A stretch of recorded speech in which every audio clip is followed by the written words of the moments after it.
Hello guys! Welcome back for another free time vlog. This is Dave again. So for today's video, pag-uusapan po natin is YT Moods. Anong topic is Unique Filipino Superstition and their origins.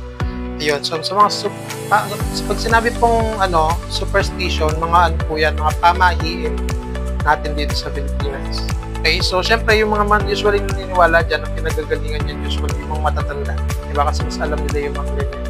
So, ang usually mga pamahiin na yan is a warning, parang ganon, or warning ba ang tawag doon? Basta yung tipong pag nangyari or pag hindi nasunod, merong mangyayaring masama. Yung tipong, okay? So, ang unang pamahiin po natin is sukob. So, I'm not sure kung napanood nyo yung pelikula ni Casakino dati, which is titled Sukob. Ang sukob po is yung bawal magpakasal ang magkapatid sa isang taon lang, sa within a year. Tama ba? Magkapatid ba? Oo, magkapatid. So, yung magkapatid bawal magpakasal in the same year. Okay? So, kapag nagpakasal sila in the same year, ibig sabihin, sukob. Doon sa pelikula ni Casakino, merong multo, which is yung pangalan nun, yung, hindi ko alam kung Chinese ba yun, si Lotus Fit. So, lumalabas si Lotus Fit kasi sukob yung kasal niya. Hindi ko na sabihin yung story, panoorin nyo na lang. Ayan, so ayun yung una, sukob. Sabi dito, it's believed that siblings should not marry within the same year as it may divide luck between the marriage. Similarly, marrying within the same year as a death of an immediate family member is considered bad luck. This superstition may have originated from practical concerns such as financial strain from posting multiple significant events in a short period. O yun, so bukod pa dun sa pagpapakasal in the same year, bawal din daw magpakasal sa same taon kapag meron ka namatay na kamag-anak. Okay, so kung meron ka namatay na kamag-anak, schedule nyo yung kasal nyo sa susunod na taon or sa ibang taon. Pag dun same year, kung kailangan pa merong namatayan. Wala nang tawag na suko. Okay. So, that's number 1 pamahiin natin. Number 2, usog. Sa English is evil eye. So, normally yung usog is yung sa mga bata. Merong mga tao doon nakapaligid na usually may dalang kamalasan. Tipong kunwari, stranger siya, lumapit siya, ay batang cute-cute mo.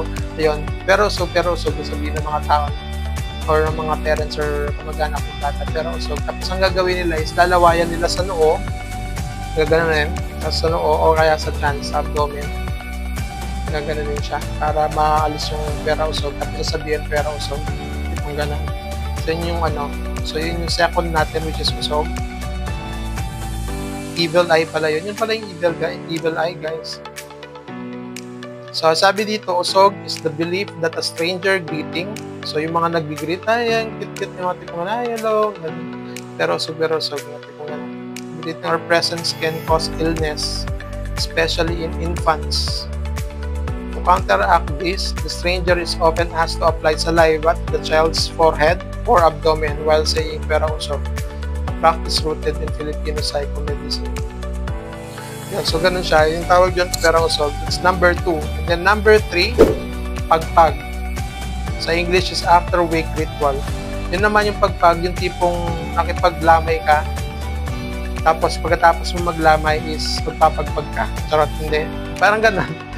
Parang tatanggalin mo yung Hindi ko alam kung tatanggalin. Basahin natin siya. After attending a wake, it's customary not to go directly home. Ayun. So, pagkatapos mo pumunta ng lamay. Ewan ko kung nasusunod pa to, guys, pero parang hindi na.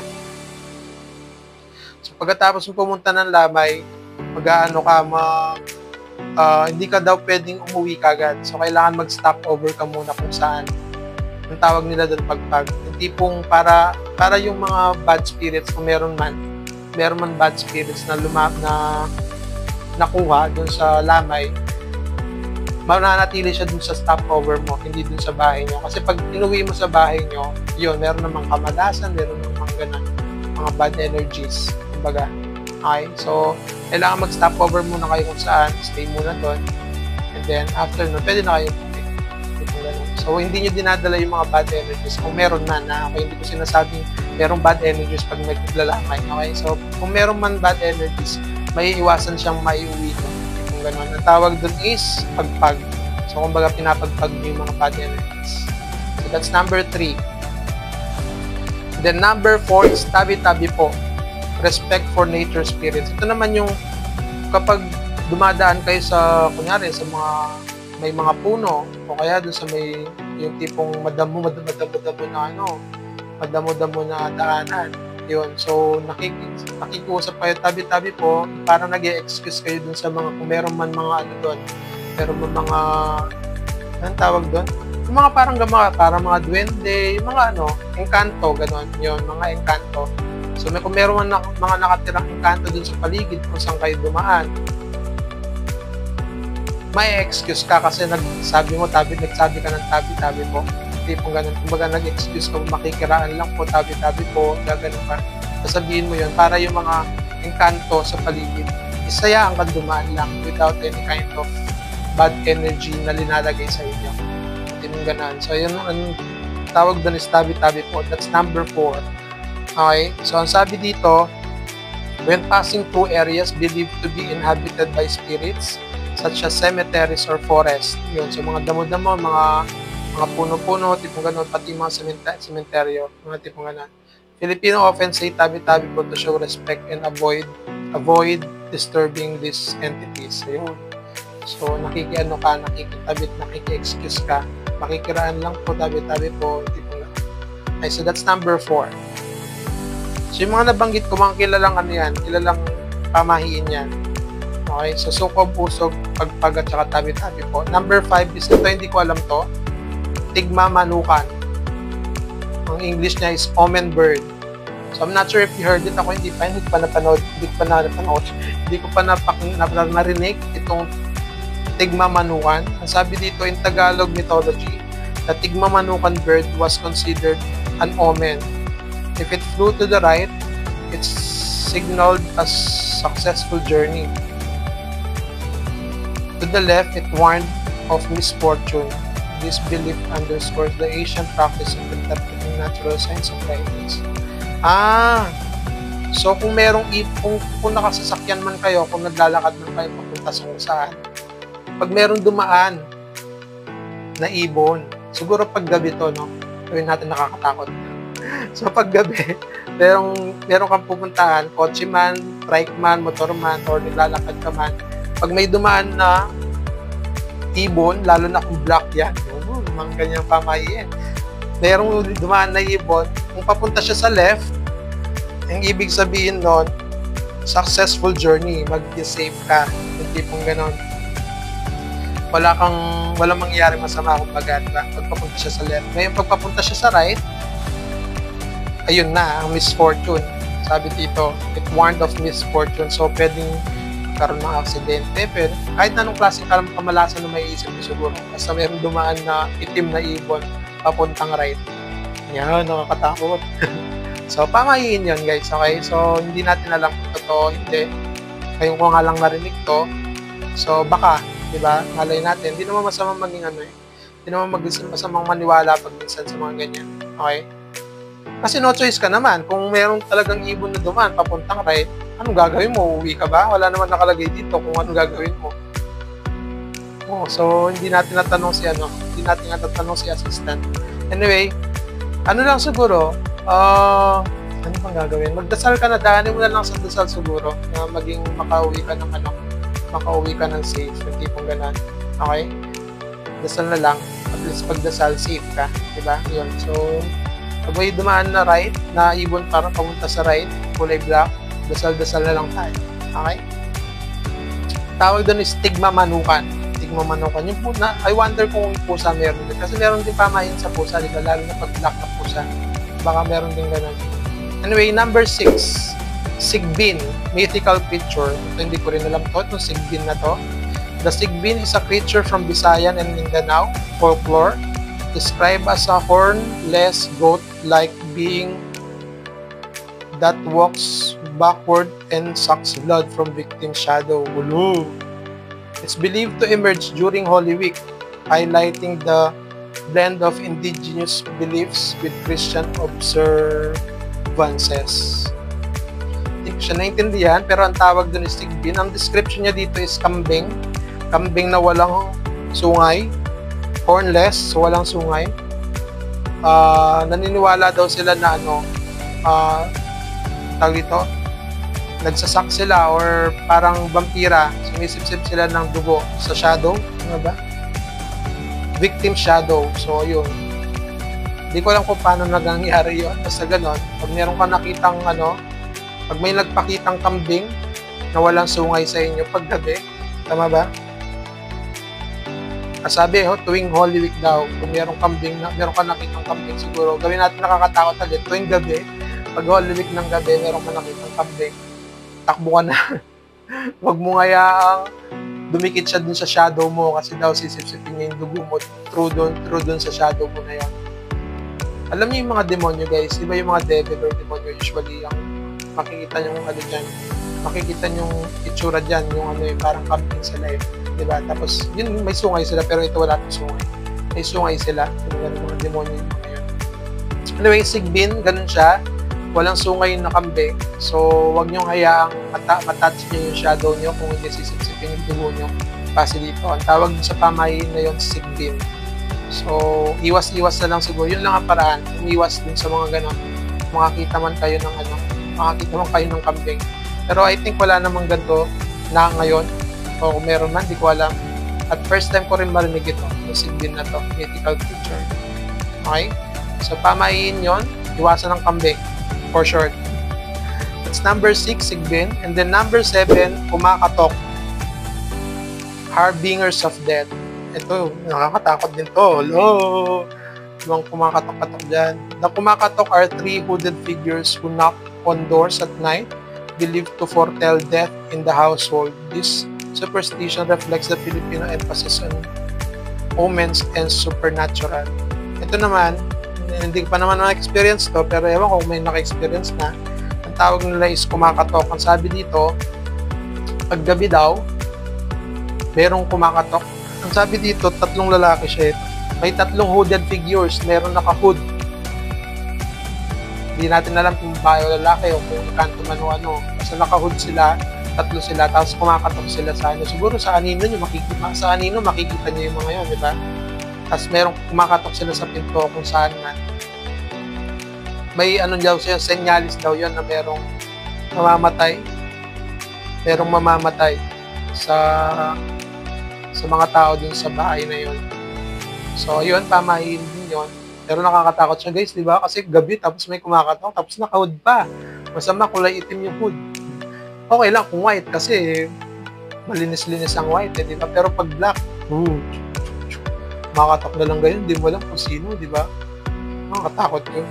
So, ang tawag doon is kumakatok. Harbingers of death. Okay, so number 7 yon. And then number 8, Maria Makiling. Narinig ko na si Maria Makiling, pero yung natin dito, pamahiin natin to, so hindi natin alam kung din ba yung Maria Makiling na alam natin.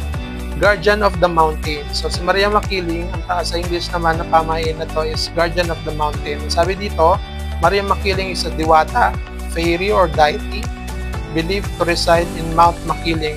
Legends tell of her aiding villagers by turning ginger into gold, but punishing greed by causing travelers to become lost. The tale emphasizes the value of generosity and respect of nature. Ayun, so ito sa bundok lang ng Mount Makiling. So, andun daw si Maria Makiling. Tineturn niya daw yung ginger, luya, sa ginto. Pero pinaparusahan niya yung mga greed, yung mga greed na tao. Kumbaga, siguro kung meron silang nakitang luya doon na ginto, di ba? So, kung pag kinuha mo yun, masyado ka ng greed ka na nun, di ba? So, ibig sabihin, ang mangyayari sa'yo is maliligaw ka doon sa bundok na yun, sa Mount Makiling. Hindi ka na makakauwi. Hindi mong ganun. Ang gumagawa na nun, si Maria Makiling. Ayun. So, di naman ako napapadpad sa Mount Makiling. So, sa mga taga Mount Makiling lang yon. Ang tawag doon sa pamahiin na yon is Maria Makiling. And then, number 9, opening umbrellas indoors. So from the title, opening umbrellas indoors. So yung pagbubukas ng umbrella sa loob ng bahay. So pamahiin daw yon. Ang description niya is, opening an umbrella indoors is considered bad luck as it symbolizes shielding oneself from good fortune. This belief may stem from the idea that such an act offends protective spirits within the home. Ayun. So parang sinasabi dito, yung swerte kasi nasa bahay. So kung sino man merong bahay ngayon, swerte kayo kasi nasa lang kayo sa bahay. Ang masama, kapag nagbukas ka daw ng payong sa loob ng bahay, yung swerte dun sa loob ng bahay, hindi mo makukuha. So instead, binablock mo siya. Okay, kasi nagpayong ka sa loob. So pamahiin, another pamahiin. Siguro wag na tayo magbubukas ng payong sa loob ng bahay kasi sayang yung swerte, di ba? So opening umbrellas indoors, that's number 9. And then number 10, New Year's superstitions. Hindi ko alam kung ano mga New Year's superstitions natin. Sabi dito, Filipinos observe various practices to ushers in prosperity for New Year, such as displaying 12 round fruits on the dining table to symbolize wealth. Okay. So yung mga pampaswerte, di ba pag New Year, nag-aano tayo ng mga bilog na putas sa dining natin, sa lamesa natin. Usually 12 round fruits para tinaniwalaan natin para sumwerte tayo sa susunod na taon. Hindi po ganun. Then meron pa dito, avoiding chicken and fish dishes as they are associated with scarcity. Ayun, so bawal daw pala ang chicken at saka mga fish. Kasi ano siya, associated siya sa scarcity. Ibig sabihin, imbis na abundance, imbis na, alam mo yun, puno ka ng grasya, nawawalan ka ng grasya. So, bawal pala yun. Panay chicken pa naman din kami. Chicken and fish, guys. So, dapat pala karne ang hinahanda natin sa New Year. So, that's another pamahiin in New Year, superstitions in the New Year. And then, another one is wearing polka dots clothing to attract good fortune. Ito, alam na natin to. Polka dots or checkered. Diba? Pag polka dots means pera na bilog. Kaya polka dots. Maraming pera sa nabilog sa Kung gusto nyo mas mayaman pa, checkered. Yung mga square-square o mga pahaba-haba na ganyan. It signifies or symbolizes money naman, yung papel na may pera. So, mag-checkered kayo sa New Year para swerte kayo next year. Okay? And then, another one is jumping at midnight in hopes of growing taller. Ayun. So, ito, regular na to. Sa mga bata, pinatatalo natin sila pagdating ng 12 midnight para tumangkad sila yung susunod na taon. Okay? Ayun guys, so hopefully nagustuhan nyo ang ating Whitey Moods topic for today's video, which is pamahiin or unique Filipino superstition and their origins. Okay, so marami pa akong Whitey Moods topics na pwedeng i-discuss natin. Bibigyan ko na kayo ng advance idea na baka ang mga vlog ko would be all Learn YouTube at saka Whitey Moods. Pababawasan ng konti yung nabawasan na ng konti yung pagkain sa labas at saka yung pagluluto, hindi na masyado. And then, yung gaming natin, medyo may hinto na kasi wala na akong alam laruin sa YML. Siguro practice muna bago natin i-record, no? Kasi ayoko namang ipakita sa inyo na puro defeat yung gaming ko, di ba? Pero na nga akong achieve. Actually, dalawa na yata yung defeat ko niyan. Yung isa hindi ko pa na-upload. So, ayun. Nababawasan na yung gaming natin. Pero may i-insert ako ng bagong category which is financial literacy. Hopefully magustuhan nyo yun. Abangan nyo yun guys para matuto kayo sa paghawak ng pera. Diba? At mga bagay na makakatulong sa atin sa buhay-buhay natin. So financial literacy. And then, ayun, focus on Whitey Moods and YouTube Learn.